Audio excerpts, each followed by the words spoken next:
À l'occasion des débats et l'adoption du volet recettes de la loi de finances initiale 2025 à l'hémicycle par les conseillers nationaux, lundi 23 décembre 2024, Aboubacar Sidiki Sissé, membre de la commission contrôle et comptabilité, a alerté sur la fin de la transition initialement prévue le 31 décembre 2024 et l'absence d'un cadre de dialogue pour redéfinir les contours de la transition. Il assure que même 50% du chronogramme de la transition n'a pas été exécuté d'abord par la junte du CNRD. Dans la matinée de ce mardi 24 décembre 2024, les usagers de la route sont confrontés à d'énormes difficultés pour obtenir de l'essence à Conakry. Plusieurs stations-service dans les communes de Ratoma et de Dixine sont à rupture de stock ou font face à d'interminables files d'attente de motards et de voitures. Plusieurs citoyens interrogés par un reporter de guinématin.com trouvent cette situation embarrassante et demandent aux autorités d'agir pour parer à toute éventualité. En Guinée, les violences sexuelles perpétrées contre les filles mineures atteignent un niveau effrayant.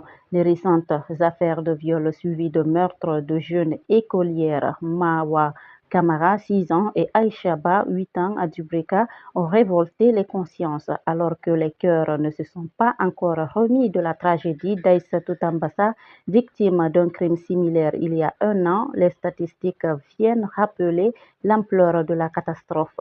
221 cas de viol sur mineurs recensés depuis janvier 2024.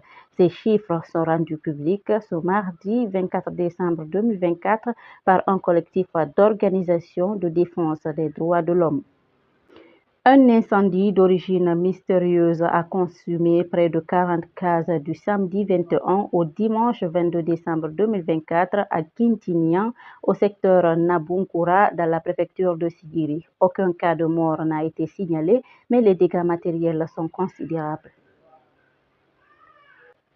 La guerre au Soudan, qui dure depuis maintenant 20 mois, provoque une crise humanitaire majeure marquée par l'aggravation de la famine dans plusieurs régions du pays. Cette situation désastreuse touche des millions de Soudanais dont la vie est désormais menacée par la combinaison de la violence des combats et de l'isolement des populations déplacées. Alors que les experts de l'ONU alertent sur la gravité de la situation, l'accès humanitaire reste difficile, laissant de nombreuses personnes sans aide essentielle.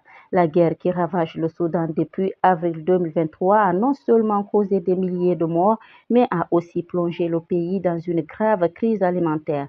Plus de 24 000 personnes ont perdu la vie et plus de 14 millions de Soudanais ont été déplacés. Les combats entre l'armée et les forces de soutien rapide ont exacerbé la situation, entraînant une insécurité alimentaire massive et la famine dans plusieurs régions du pays, dont le Darfour Nord et les monts Nouba.